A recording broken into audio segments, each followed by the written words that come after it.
Hello guys and welcome to a new crypto video of the most beautiful music instrument there is, the crypto violin. Guys, it's 3 o'clock in the night and I'm making a video because I wanted to share a lot of things with you and I couldn't make a video the past couple days. I've been traveling. I am here in Istanbul. I arrived yesterday and now I'm settled and I'm very happy to announce that I have some amazing content ready for you.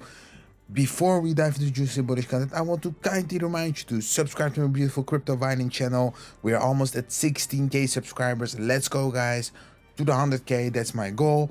And don't forget to comment in the comment section if you have questions and like this video. But beware of the scammers, guys. They want to take away your money and hard-earned crypto. So watch out. Don't write them. Report them immediately. And without further ado, let's dive into the juicy bullish content I have for you today. Okay, let's look at some juicy charts. First of all, guys, before we look at any other chart, and also before we look at the XRP USDT chart, I want you to look at the NknBTC chart. And you think, why? What is this kind of chart? Okay, let me explain you what's happening. Okay, this is a very nice coin that I bought, and I bought it after all those beautiful signals here: buy for moon, bull, golden cross, and then also when the cloud went green. And you know what happened? We went down 25%, and I thought, you know what? Screw this. Really, I don't need this. So I thought, okay, the whole market is mooning and I am stuck. I invested a lot of money in this coin, NkN coin. You know what? Let me sell. And then it actually went up to approximately my entry point. And I want to show you the exact thing. Look at here. So at the 4th of March 2021, at the price of 106 Satoshi, I sold 0.06 Bitcoin worth, and then 0.001 Bitcoins worth, 0.002 Bitcoins worth, and also 0.013. So I think approximately $3,000-4,000 worth of NkN coin. At 106 Satoshi, I thought, you know what? Leave this. I'm gonna look at some other coins. And after the 4th of March, we went up and then 142% in 2 days. Guys, can you believe that? I can believe that because this happens to me sometimes, because I am sometimes impatient, and I will not be impatient with this beautiful coin XRP, okay?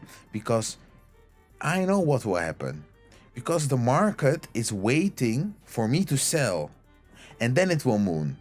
That is how it feels like, okay? And it is not moving and it's going down. But if we look at the daily, we see that we are just backtesting this symmetrical triangle pattern, and we will be breaking to the upside or downside, but I think the upside soon. And please, I want to remind you all, don't get shaken out, and also don't say, you know what, I'm gonna sell the suppressed asset and buy the pumping asset and buy the asset that's already mooned thousands of percents. Okay, this is not the time to sell XRP and buy Cardano. This is not the time to sell XRP and buy Bitcoin or Ethereum. That's not the time. You could have done that maybe months ago, but now not. So what do I advise you? Hold on, my friends. Hold on, my bullish friends. Look at this. If you look at the 2-day time frame, we see here that we are just backtesting here, backtesting this uptrend, again backtesting. So that's also what we are gonna do now, backtesting this uptrend, guys. Okay, that's what I'm telling you. If we look at the smaller time frame, we see also that we are backtesting, and this is a uptrend, and we are slowly going up, guys, and we are making higher lows. So I'm also looking at some gems, and the previous time I covered NknBTC and Harmony, and we went up 300%. We got all those bullish signals and the cloud went green, and then NknBTC. I made also some juicy money with Anchor. I bought it around here when the cloud went green, so also 100% there. So also very interesting coin is the following. That's the syndicator. Okay, we got all the bullish signals and I'm just waiting for the cloud to get green, and I think we can see 150% rise at least. So that's what I think on the short term coins and the small cap coins, and on the large cap coins I am holding for dear life, guys. That's what I advise you all. And I want to read to you a very interesting article from the Forbes.com, and this article was written by Rosalind Layton, and the article states: SEC stumbles in Ripple case, lost in a maze of its own making. And this article was posted 11th of May 2021 at 1:23 p.m. Let's read further. When the US Securities and Exchange Commission filed its multi-billion-dollar lawsuit against the blockchain technology company Ripple and the two executives in December, the timing was doubly peculiar.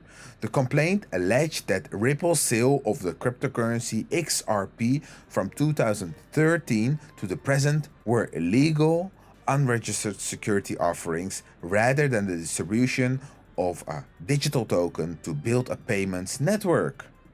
The SEC waiting 7 years to make this allegation with billions of XRP tokens now coursing through the secondary market was strange enough. But the case was also filed in the final hours of outgoing SEC Chairman Jay Clayton and then dumped on an evenly split commission heading towards a new administration. By watching the volley of filings heat up the case docket, it has become clear that the SEC's decision to sue Ripple was misguided. And in recent days, a series of developments are starting to make it look like a disastrous mistake that the presumed incoming chairman, Gary Gensler, will have to sort out. The SEC probably didn't expect the storm that Clayton's final act has kicked up, and it has exposed the inherent weakness in the decision to sue. It began on January the 1st, when a group of XRP holders led by Rhode Island attorney John E. Deaton struck back at the agency. Deaton, a personal injury lawyer with class action experience, filed a petition in the U.S. District Court in his home state to force the SEC to exclude his XRP holdings from being defined as a security. He said he didn't buy XRP as an investment contract and never considered it a security, and the SEC's action against Ripple unfairly harmed him when it sent its value plunging and forced crypto exchanges to start delisting the token. After filing his action, Deaton says he was inundated with requests from thousands of fellow XRP retail holders waiting to join his case. Last Friday, the SEC's response to Deaton landed in Rhode Island. For those watching the Ripple case in New York, it carried an astonishing argument. The SEC asked to dismiss Deaton's petition because no determination has yet been made on whether XRP is a security. Put two and two together, and the SEC is saying that Ripple and its two top executives had to have reasonable knowledge of something 7 years ago that the agency itself wasn't sure about last Friday. One wonders which part of the 1933 Security Act that the SEC will eventually use to argue that Ripple is obligated to have physical power to operate lawfully in the United States. Co-defendants Brett Garlinghouse and Chris Larson, top Ripple executives, had sent letters to the New York judge on March 3rd, anticipating their own motion to dismiss the lawsuit with arguments around fair notice and due process. 2 days later, the SEC's response to Deaton only made their argument even more obvious. Are the SEC staff attorneys failing to show for Zoom meetings to coordinate with each other? It's no wonder that Ripple filed Freedom of Information Act requests for internal SEC documents and communications that could show that while 7 years worth of high-profile developments were going on related to XRP, the agency's actions were as unclear and confusing. Kind of like the contradictionary filing they just made 2 days apart in New York and Rhode Island. On March 8th, the SEC seemed to panic. It fired off a letter to the New York judge demanding she strikes the fair notice defense from the Ripple case altogether, calling it improper and spurious, and seeking an immediate hearing to decide on it. If the judge disagrees, one can only wonder what is lurking in the internal SEC communication that Ripple might find from that FOIA request and other discovery measures. What internal work went into the 2018 announcement by then Director of Corporate Finance William Hintman that Ether is not a security given its similarities to XRP? Which crypto exchange asked for guidance from the SEC on XRP's legal status before listing the token, and what were the agency's internal discussions and responses? How many opportunities was the SEC given since 2013 to give Ripple and XRP holders fair notice about XRP's status? And what went into every decision to let those opportunities pass? I called this case the cryptocurrency trial of the century in December, and I am being vindicated with each development. Not only is the future of the US crypto industry at stake, but the arrogance of unrestrained regulators making policy through enforcement is on trial as well. The SEC has made clear it doesn't care how many investors it harms or how many companies it drives overseas, as it seeks to strengthen its authority beyond common sense. The making of what appears to be a class action lawsuit against the SEC on this issue confirms the backlash against its overreach. The most heartening development this week was the introduction of bipartisan legislation by Patrick McHenry, senior Republican at the House of Financial Services Committee, to establish a public-private working group led by the SEC and the Commodity Future Trading Commission to begin hammering out a clear regulatory framework for digital assets. I participated in the Real Clear Policy panel discussion in January with McHenry on crypto regulation, and he spoke of his determination to put an end to the agency's overreach. It was on the same day President Biden nominated Gary Gensler to chair the SEC. Gensler said in a Senate confirmation hearing in February that he thinks the SEC should only use its enforcement resources when it can address big problems in the market.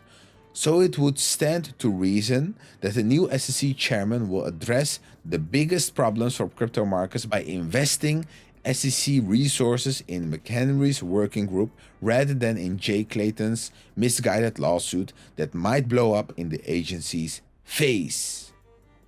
Guys, this is an amazing Forbes article, and it shows us that the SEC has made huge mistakes by suing Ripple, and that the SEC stumbles and is lost in a maze of its own making, guys. That's beautiful described. So I want to show you the last thing on time frames, guys.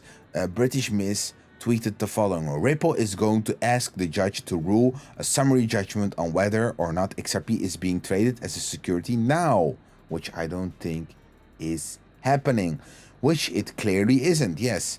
And then worry about whether XRP was traded as security in earlier years, later in the court proceedings. Go Ripple! Jeremy Hogan tweeted the following: it took me 10 minutes to say that, and you do it in 2 sentences. Then Jungle Inc. asked the following: what's the time frame for something like this, if it's possible to even guess? Jeremy Hogan replied the following: September, October, depends on how the judge does the briefing schedule. Okay guys, so this is a clear time frame. On a moment the judge can tell us all, okay, the XRP that's being traded now and you're holding is not a security. Okay, and what happened years ago and the way Brett Garlinghouse sold his XRP, that I don't care about. Okay, they can fine him the 600 million, I don't care. But what I care about is our beautiful juicy XRP and now a security, yes or no? Which of course it isn't, guys. If I sell my XRP to somebody else, this person doesn't expect the XRP price to grow because of my efforts. And that's what makes it a security, guys, okay? It doesn't believe this. We are just investing in XRP because it's the superior product, it's the superior asset. Guys, that was the end of my video. I want to kindly remind you to subscribe to my beautiful Crypto Violent channel. I hope you like my video, and if you have questions, we are one big XRP family. You can always comment in the comment section below, but beware of the scammers, and I hope to see you next juicy and bullish video. Have an amazing day. Bye bye.